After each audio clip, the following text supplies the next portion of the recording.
हमें एक बात माननी पड़ेगी। हिंदुस्तान में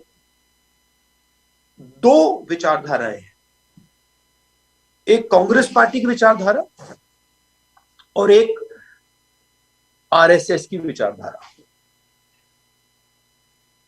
और हमें यह बात माननी पड़ेगी कि आज के हिंदुस्तान में बीजेपी आरएसएस ने नफरत फैला दिया है और कांग्रेस की विचारधारा जो जोड़ने की, भाईचारे की, प्यार की विचारधारा है, उसको बीजेपी की नफरत भरी विचारधारा ने ओवरशैडो कर दिया है। मिटाया नहीं है, हराया नहीं है, मगर उनका प्रोपगेशन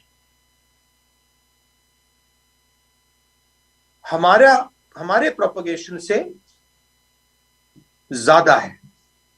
मतलब उनके हाथ में लाउडस्पीकर है, उनके हाथ में एम्पलीफायर है, उनके हाथ में मशीनरी है।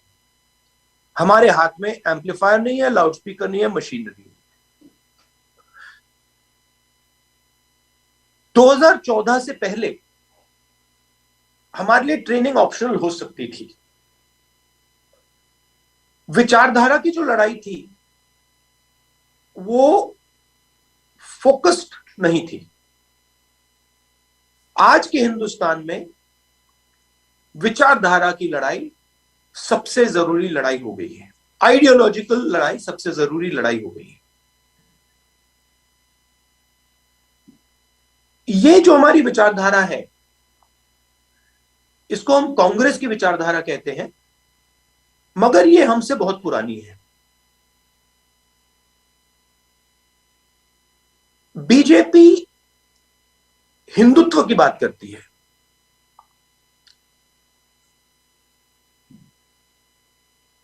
हम कहते हैं कि हिंदू धर्म में और हिंदुत्व में फर्क है, क्योंकि अगर फर्क नहीं होता तो नाम एक ही होता। हिंदुत्व को हिंदू की जरूरत नहीं होती या हिंदुत्व की जरूरत नहीं होती। जैसे एक बार चाइना के कोई लोग नेता आए थे, मैंने उनसे पूछा, आप कहते हो कि आप कम्युनिस्ट हो और फिर आप कहते हो कि आप कम्युनिस्ट विद चाइनीज कैरेक्टरिस्टिक्स हो, तो आप मुझे ये बता दो, आप कम्युनिस्ट हो या आपके पास चाइनीज कैरेक्टरिस्टिक्स हैं? दोनों तो हो नहीं सकते, क्योंकि अगर आप कम्युनिस्ट हो तो फिर आपको कम्युनिस्ट ही कहलाना चाहिए। तो मुस्कुराने लगे। तो यही सिंपल सी लॉजिक है, अगर आप हिंदू हो तो हिंदुत्व की क्या जरूरत? ये नए नाम की क्या जरूरत? और ये जो हमारी विचारधारा है, ये पुरानी है। इसमें मैं मानता हूं कि जिस शक्ति को हम शिव कहते हैं, शिवा कहते हैं, उसका ये एक प्रतीक थे। कबीर,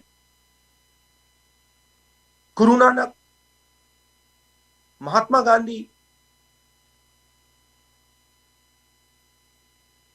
बहुत सारे लोगों ने इस विचारधारा को अपनाया और फैलाया। उनके भी आइकॉन्स हैं, हमारे भी आइकॉन्स हैं। उनके आइकॉन सावरकर, हमारे आइकॉन महात्मा गांधी।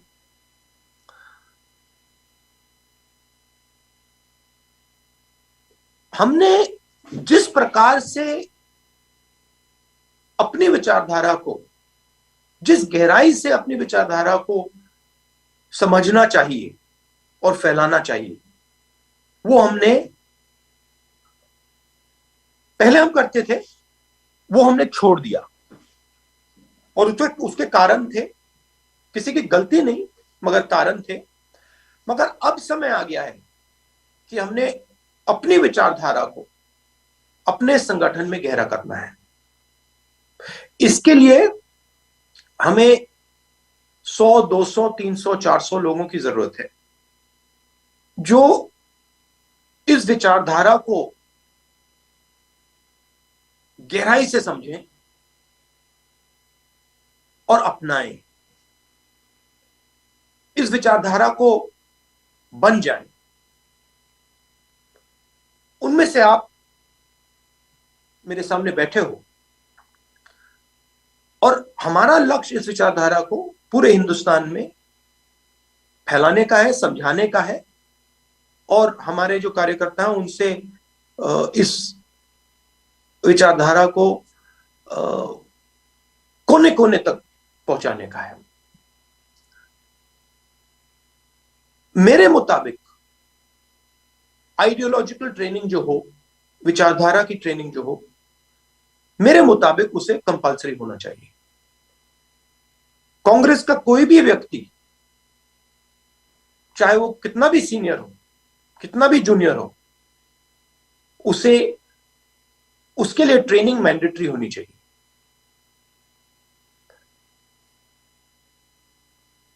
और सिस्टमैटिकली अलग अलग लेवल्स की ट्रेनिंग पूरे देश में हमें करनी है।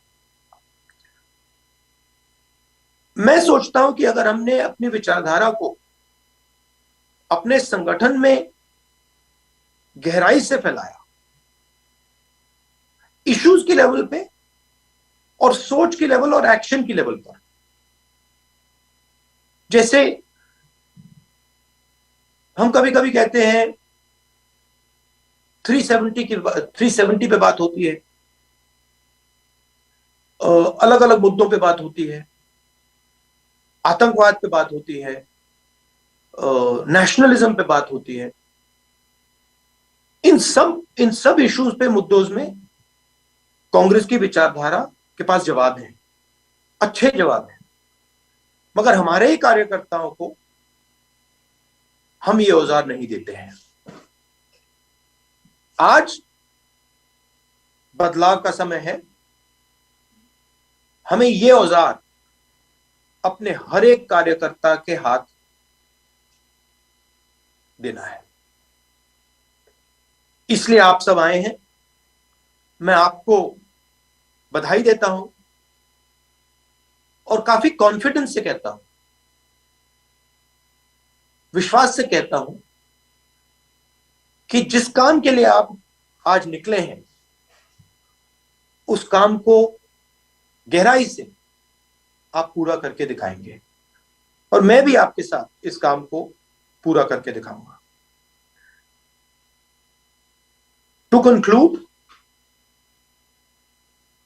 You are the Congress party.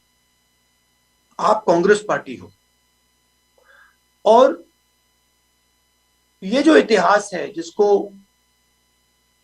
Gandhi ji आगे ले गए, this tradition that Mahatma Gandhi has taken forward is inside you. ये आपके अंदर है, ये आपके खून में है। कभी कभी आजकल कांग्रेस के लोग बीजेपी में चले जाते हैं, आरएसएस में चले जाते हैं। अभी उत्तराखंड में मेरी आर्या जी से बात हुई। आर्या जी आरएसएस बीजेपी में गए, वापस आए, और मैंने उनसे पूछा, भैया बताओ वापस क्यों आए? और उन्होंने कहा, राहुल जी नहीं करता, वहां पे जिया नहीं जाता, वहां पे हमें घुटन सी होती है। वो समाज को बदलना नहीं चाहते हैं, वो हमारा इस्तेमाल करते हैं, मगर हमें इज्जत और जगह नहीं देते हैं। तो ये सेंटिमेंट हर कांग्रेसी के दिल में है। डर के वो भाग सकता है, मगर वहां जी नहीं सकता, वहां जीते हुए मर जाता है।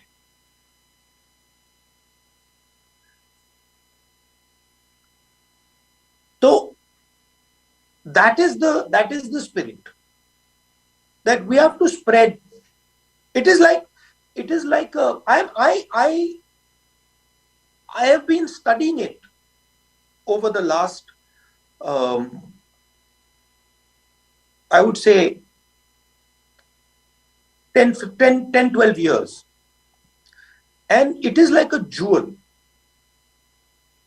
It is like a jewel with like a beautiful jewel with unending power inside it.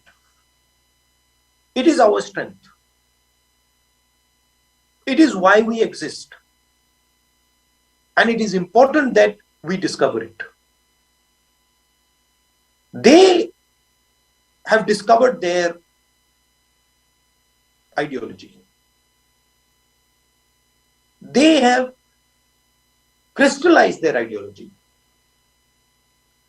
We have to crystallize ours. And the moment we crystallize ours, it will envelope theirs. जैसे शिव जी पूरे संसार को निगल जाते थे, वैसे कांग्रेस पार्टी की ideology, BJP की आइडियोलॉजी को निगल जाएगी. पता भी नहीं लगेगा, वो गायब हो जाएगा.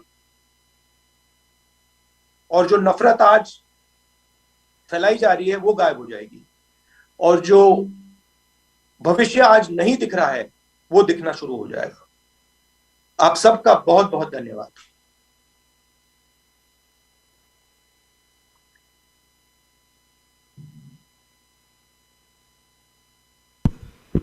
राहुल जी, बहुत बहुत आपका धन्यवाद.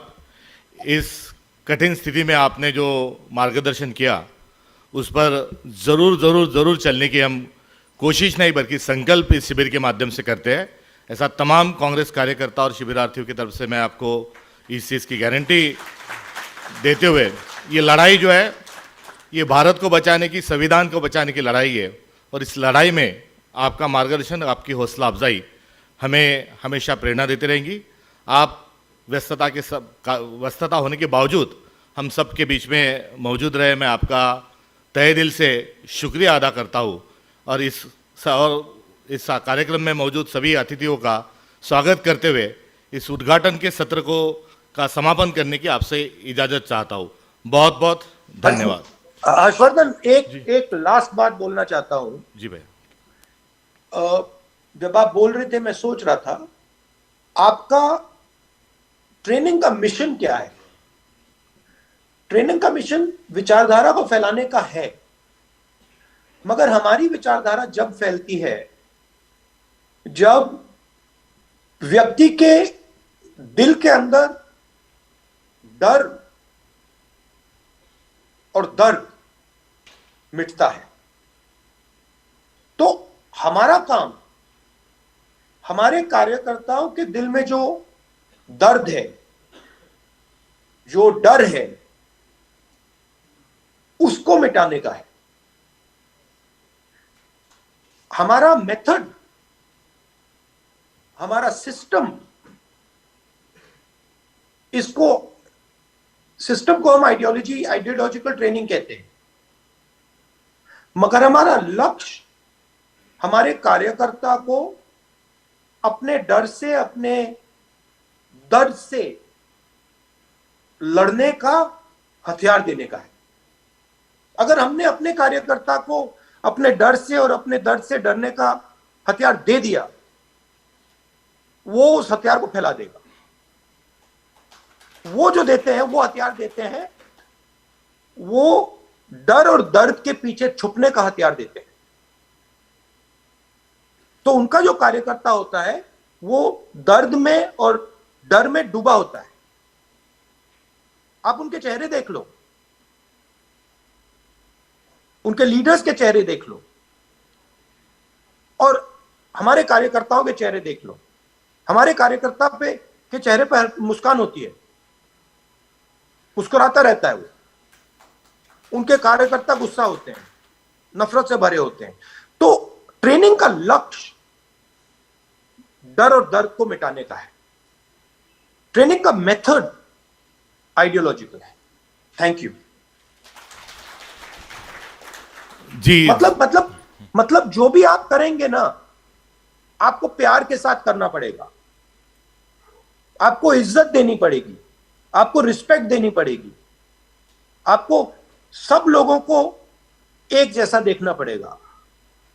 ट्रेनिंग के अंदर अगर आपने जात की बात शुरू कर दी कि भैया आप दलित हो, आप सवर्ण हो, आप मुसलमान हो, आप सिख हो, तो गए, वहीं खत्म हो गई हमारी ट्रेनिंग।